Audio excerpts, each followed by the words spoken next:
স্ত্রী কিন্তু দেখে ঠিক পেয়েছে যে বুড়োর গতি ভালো না, চোখ লাল, রাগান্বিত চেহারা। বলছে শুনছো, তোমাকে এমন দেখা যাচ্ছে কেন গো? মানে এত মিঠে করে ডাক দিয়েছে, দা হাতের থেকে পড়ে গেছে। হাসির কথা না, বুঝলে মাসি?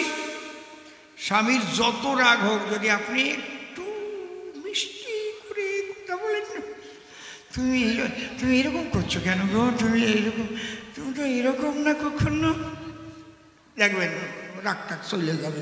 আর স্বামী যদি লাঠি ধরে আর বউ যদি বটি বের করে, আয় আয় তোর লাঠি আমার বটি দেখাবো তোরে, তাহলে তো গেল সংসার, আগুন ধরে গেল।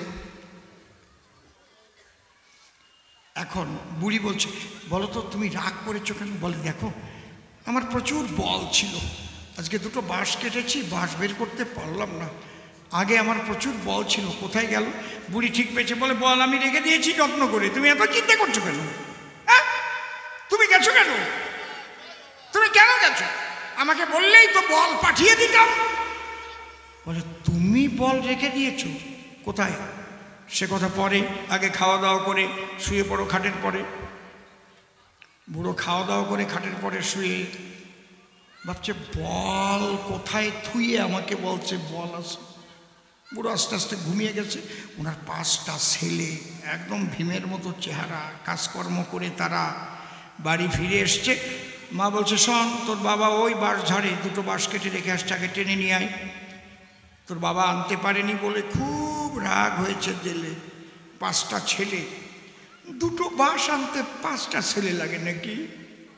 ভীমের মতো চেহারা, বাঁশ যখন টান দিয়েছে ওরা, কাটা বাঁশও আরো দুটো ছিঁড়ে চলে আসছে। বিশাল বল না? ওই বাঁশ নিয়ে বাবার ঘরের সামনে গিয়ে রেখে দিয়েছে। বাবা ঘুম থেকে উঠে দেখে ব্যাপার কি, দুটোর জায়গায় ডবল বাঁশ।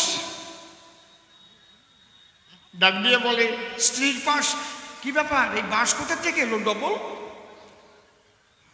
বলে তোমার বলে নিয়ে আসছে, বল পাঠিয়েছিল। বলে বল কোথায়? বল বলে কেন, তোমার 5টা সব, তোমার যে 5টা ছেলে ওরাই তো বল, ওদেরই তো পাঠিয়ে দিলাম, ওরাই তো করলো এই কল। 2টা কাইটে আনছিলা আর 2টা টাইনা ছিল চলে আইছে বল। তখন বুড়ো কয়টা আগে বললি না কেন? এখন তো আর সময় নাই, আগে জানলে আরো কয়টা বল বানাইয়ে রাখতে পারতাম না। আরে আমার কাছে বলুন দেখি, সন্ন্যাসীদের এই বল বানায়